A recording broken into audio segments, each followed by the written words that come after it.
Olá, meus queridos, tudo bem? Olha só, hoje nós faremos a resolução dos exercícios das aulas 31 e 32. Para quem não lembra o que nós trabalhamos nessas aulas, olha só, nós trabalhamos a respeito das orações subordinadas adjetivas, verificando a descrição, a norma e as operações de sentidos que cada uma das classificações causam dentro da estrutura do texto. Claro que nós trabalhamos frases, e a partir das frases, você aí de casa vai elencar toda a construção de raciocínio necessário para que você as utilize de maneira correta, tá? Logo, a primeira questão que aparece para nós é a seguinte. Primeira, uma das maneiras de evitar o encadeamento incômodo de orações adjetivas é substituí-las por adjetivos equivalentes sempre que possível. Reescreva os trechos que seguem, permutando as orações adjetivas destacadas por adjetivos que tenham sentido equivalente. Então, lembram do que nós trabalhamos na aula anterior, aquela transformação? Eu posso pegar um adjetivo, transformar em oração, assim como a oração eu posso transformar em um adjetivo. Então, olha só. Item 1. As ruas que se localizam no centro das cidades, que possuem grande população, serão fechadas ao tráfego de veículos que fazem barulho e que perturbam o sono das pessoas que necessitam de descanso. Olha só como ficou a partir das trocas que foram realizadas de orações, tá? Que estão em negritos no item 1 por adjetivos. As ruas centrais das cidades populosas serão fechadas ao tráfego de veículos barulhentos e perturbadores do sono das pessoas necessitadas de descanso. Então verifique se você colocou todas as respostas dessa maneira, tá bom? Item 2. Já existem no planeta cidades que servem de exemplo para outras. Possuem rios e córregos que fluem por meio de canais. Praças que são recobertas de árvores, atmosferas que têm baixo índice de poluentes e ruas que permitem o fluxo do tráfego sem nenhum congestionamento. Olha só, fazendo toda a adaptação para colocar o adjetivo.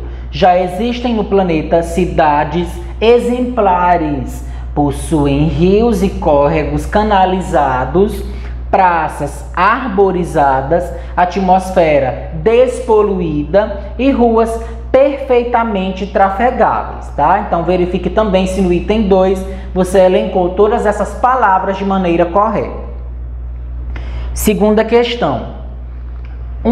Era uma vez um rei leão que não era rei, um pato que não fazia quá-quá, um cão que não latia, um peixe que não nadava, um pássaro que não voava, um tigre que não comia, um gato que não miava, um homem que não pensava. E, enfim, era uma natureza sem nada, acabada, depredada, pelo homem que não pensava. São as relações entre os elementos e as partes do texto que promovem o desenvolvimento das ideias. No poema, a estratégia linguística que contribui para esse desenvolvimento, estabelecendo a continuidade do texto, é a... Diante de todas as alternativas, você percebe que há uma repetição ao longo do poema. Claro que você, a partir disso, consegue fazer toda uma análise, toda uma justificativa, vendo que esse poema aqui, ele faz uma crítica às nossas ações, às nossas atitudes dentro do cotidiano, tá? E aí a alternativa correta é a alternativa D, onde nós temos o seguinte trajeto: repetição de estrutura sintática com novas informações. Ou seja, o que é uma estrutura sintática? É uma estrutura onde nós temos toda a construção de, vamos dizer assim, de uma ideia, de uma frase. E aí nós temos um cão que não latia, um peixe que não andava. Nós mudamos a informação, mas permanecemos com a mesma estrutura sintática, tá bom? E aí isso faz com que a letra D seja a nossa alternativa. Terceira questão. Analise a partícula Q de acordo com o seguinte código. Lembra que nós também estudamos isso na aula anterior. A para a conjunção subordinativa integrante, quando você puder substituir a partícula Q pela partícula isso. E a letra B, o pronome relativo, que também funciona como que em alguns casos, podendo substituí-lo por o qual, a qual, os quais, as quais, dependendo aí do substantivo que estiver presente, tá? Item 1. Todos sabem que a malha ferroviária brasileira não é compatível com a extensão do território. Fazendo a associação, todos sabem isso. Deu certo a substituição? Sim. Então eu coloco A para a alternativa do primeiro item. Segundo item, fique de olho na publicidade, que cria o desejo do consumo desnecessário e até prejudicial. Fique de olho na publicidade, a qual cria o desejo. Opa, eu consegui fazer a transformação. A qual, porque a publicidade é um termo que está no singular e é um termo feminino, tá bom? Item B. 3. O monóxido de carbono é o poluente alvo do rodízio de veículos, que tira 20% da frota das ruas a cada dia útil. Então, novamente, B sendo um pronome relativo no item 3, tá? Item 4. Dados demográficos de 2006 mostram que o contingente de crianças e adolescentes hispânicos nos subúrbios de Nova York cresceu 17% nesta década. Coloquem A, porque é uma conjunção subordinativa integrante, tá? Fazendo a substituição, mostram isso. Deu certo? Por isso eu coloco A. Quarta questão. É comum a ocorrência de ambiguidade provocada pela dupla possibilidade de referência do pronome relativo.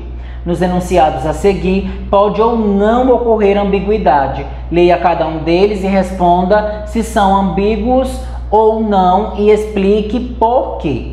Letra A. Devia haver punição severa a deputados de qualquer partido que não são fiéis aos programas da legenda. Resposta: não há ambiguidade. O verbo no plural são pressupõe que o pronome relativo que tem como referência um nome no plural. No caso, deputados, conforme vocês puderam visualizar no exemplo. Letra B. Deveria haver punição severa a deputados de partidos que não são fiéis aos programas da legenda. Resposta: a ambiguidade. O verbo no plural são permite que o pronome relativo que tenha como referência tanto deputados quanto partidos, tá? Para isso você deve verificar, claro, minuciosamente todos esses detalhes. Letra C. Deveria haver punição severa ao deputado do partido que não é fiel aos programas da legenda. Novamente, a ambiguidade. O verbo no singular permite supor que o pronome relativo que está presente no exemplo, tenha como referência tanto deputado quanto partido, certo? E aí nós passamos para a alternativa D. No metrô, todos olhavam com afeição para a mãe de uma criança que estava amamentando. Não há ambiguidade. Por compatibilidade de sentido, é preciso interpretar que o pronome relativo tenha como referência a mãe, já que, ao menos em sentido literal, não se interpreta que uma criança está amamentando, tá? Olha só que jogada essa questão fez com os candidatos. Procuravam na floresta o fruto de uma árvore do qual os indígenas extraíam um fruto venenoso poderoso. Não há ambiguidade na letra E, tá? O pronome relativo do qual, na forma masculina, pressupõe como referência um nome masculino, no caso, fruto e não árvore, tá? Quinta, observe as ilustrações e os dois enunciados a seguir. Nós temos duas imagens, texto não verbal, e nós temos texto verbal. A. Os veículos que invadiram uma faixa de pedestres serão multados. B. Os veículos que invadiram uma faixa de pedestres serão multados. Aponte o enunciado apropriado como legenda, tá? Para a ilustração 1, alternativa A. Para a ilustração 2, alternativa B. Por quê? Para a ilustração 1, que é essa daqui, nós temos como alternativa A, os veículos que invadiram a faixa de pedestres serão multados.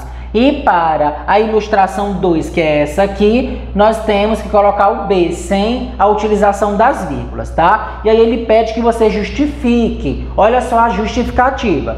No enunciado A, que é esse aqui, a oração subordinada adjetiva colocada entre vírgulas significa que o ato de invadir a faixa de pedestres é extensivo a todos os veículos da ilustração. Isso torna o enunciado A compatível com a ilustração 1, conforme vocês podem verificar. No enunciado B, que é esse aqui, a oração subordinada adjetiva sem vírgulas quer dizer que a invasão da faixa de pedestres,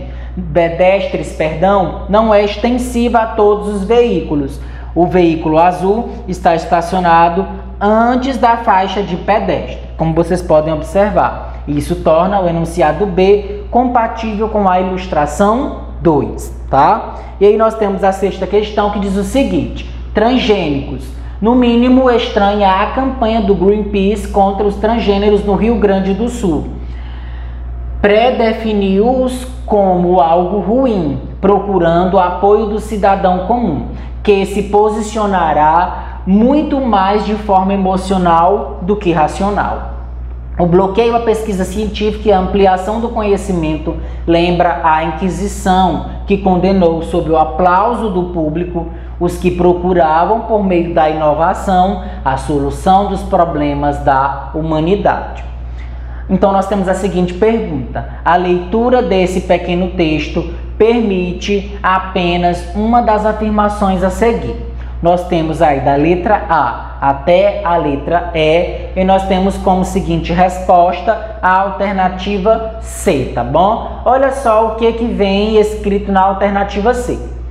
O autor do texto acusa o Greenpeace de estar fazendo pré-julgamento contra os transgênicos, mas ele também, por meio da oração adjetiva destacada, que no caso é essa aqui, está pré-julgando o cidadão comum, tá? Então vocês podem perceber ao longo do texto que realmente isso acontece. Por isso, a nossa alternativa correta é a alternativa C, ok? Então, pessoal, por hoje é só. Espero que vocês tenham gostado. Acompanhe as redes sociais da Agenda Edu e até a próxima. Não esqueçam de que, se for necessário, faça as devidas correções, tá bom? Até a próxima.